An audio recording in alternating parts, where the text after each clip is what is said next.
ايوه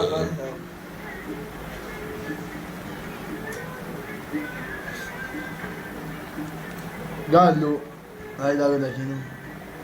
قال له والله نشرونا وفي الفيسبوك جدعونا. يا اخي الدايره منكم يا جماعه حاجه اسمها فيسبوك ده تجيب له مننا نهاي. بقى واحد بقيت يا رسول الله بقيت لقوه معاه بهايم جاي فيها يصوروه يرفعوه الفيسبوك. بقى الواحد اللي لقى امه الغسيل برضه يصوره يوديها الفيسبوك. اللي قال واحد تجي تشوف حمارك من الصباح يوديك الفيسبوك. عليك الله يا جماعه يا السودانيين عليك الله. دي امه وعليها الطلع عن جاي ونجاوب لك شاي يفتحوا لك التليفون الجلاكسي الله ينعل ابو التلافين ذاته اتفضحونا بيها. دي شكلها والله سوي. اي واحد يقول لك انا طلعت الفيسبوك وطلعت هنا وهو بجنيه. هو ده كان بيقول لي والله كان في محل الناس دي الماسكين اللي هناك والله يسوي لهم ب 200 الف. لانه الواحد بقى يشيل حمار من الصباح بقيت بيسيلك بزريبه. بقى واحد يجي يصورك يرفعك في الهواء ده وشغال الفرجه الله يكفينا شر الفرجه. وهدومك بيكون النظافه في سلكه قبل تلبس بيكون في الفيسبوك. عك الله دي شغاله يجي يصوروا لك في سلكه وانت فوق ظهرك ما اخذتين يجي جوجل الفيسبوك. ناس علينا الطلب عندهم شغاله ذا ما تجي الحكومه دي سوق. ابراهيم والله انا قاعد بصيت تركيت داري انا سبوا دايره.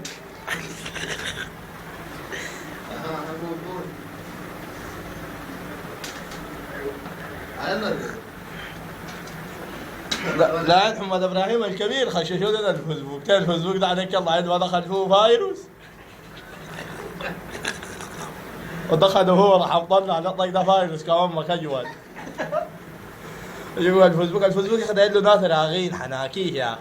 ناس ياكلوا بالشوكه والسكين عنده يخش لك فيه الجعاليه الواحد امرق من حط الغنم ويجي يطلعوا لك الفيسبوك يقول لك لا خش الفيسبوك ايده ببعاره من المريحه لو البقر بيجي يطبل بها التليفون ويطلع على الفيسبوك. الفيسبوك ده له ناس يا اخي شويه راغين ما يعاوننا الطفايق دي.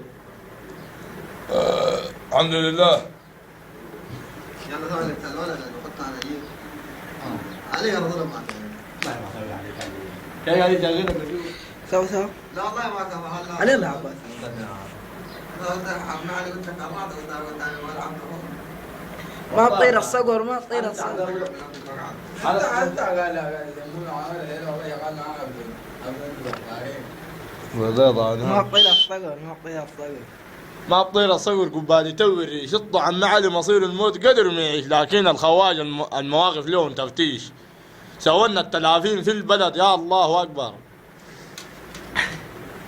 كده الخواج